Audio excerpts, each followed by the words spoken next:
После крупного обновления с оружейной палатой, вполне ожидаемо разработчики выпускают первые фиксы в новеньком обновлении для CS2, которое весит 473 мегабайта. Но главной изюминкой данного ролика будут новенькие утечки будущих обновлений и главная тайна – события оружейной палаты. Так что приготовились внимательно слушать, смотрим спонсора и погнали! Ищешь площадку, где можно поднять классные скины, то добро пожаловать в Case Hunt. Огромный выбор кейсов и отличный алгоритм дропа. Если не понравился выбитый скин, его всегда можно проапгрейдить. Ну а если у вас скопился ненужный шир, то запихните его в контракты. Помимо этого, на сайте есть различные бонусы и все возможные розыгрыши, включая открытие бесплатных кейсов. Ребята из Case Hunt стараются разбавить ваш интерес и придумывать что-то новое. Ну а если ты используешь мой промокод при пополнении, получишь плюс 30% к депозиту. Так что не теряй времени и заходи по ссылочке в описании.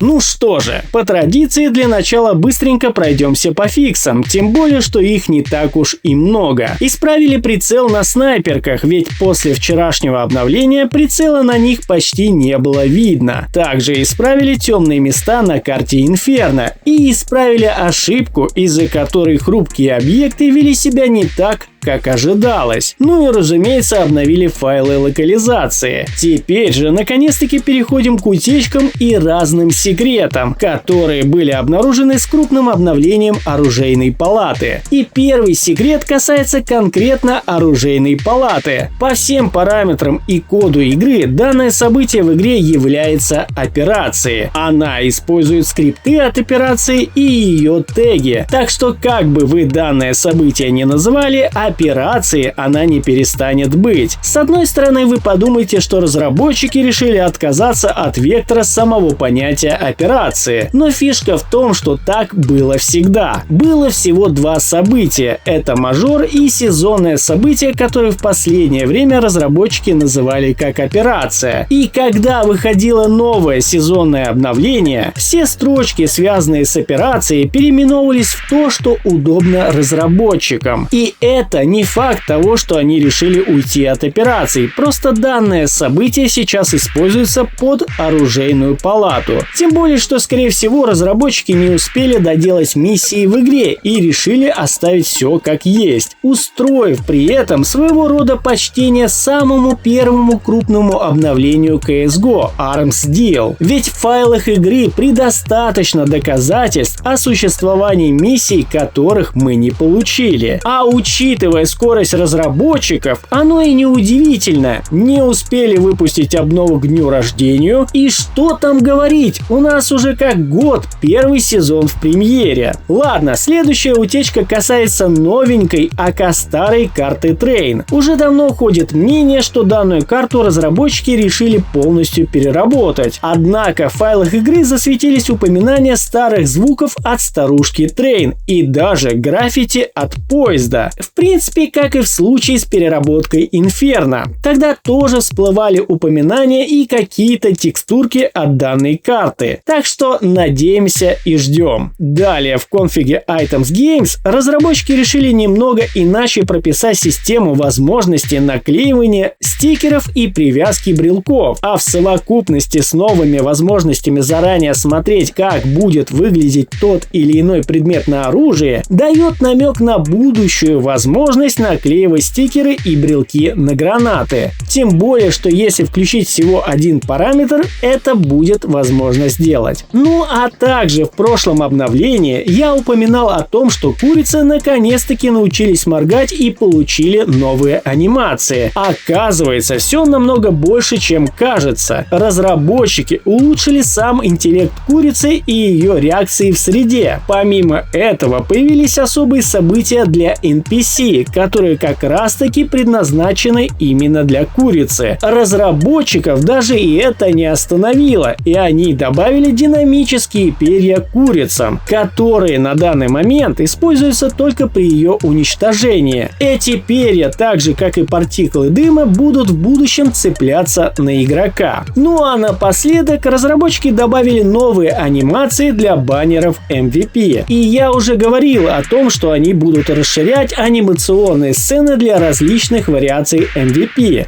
Но на данный момент они добавили анимации именно для определенных персонажей, aka агентов. Теперь, если у вас есть определенный агент и вы получили MVP лучшего, то в зависимости от персонажа будет проигрываться разная анимация. И на этом пока что все, ведь обновление было по факту действительно крупным. И помимо обновления самой игры, мы также получили и обновление движка, из-за чего многие утечки связаны не только с CS2, но и с Dota 2, Deadlock и другими неанонсированными проектами от Valve, которые нужно чуть более тщательно анализировать. Всем огромнейшее спасибо за просмотр, всем пока и удачи!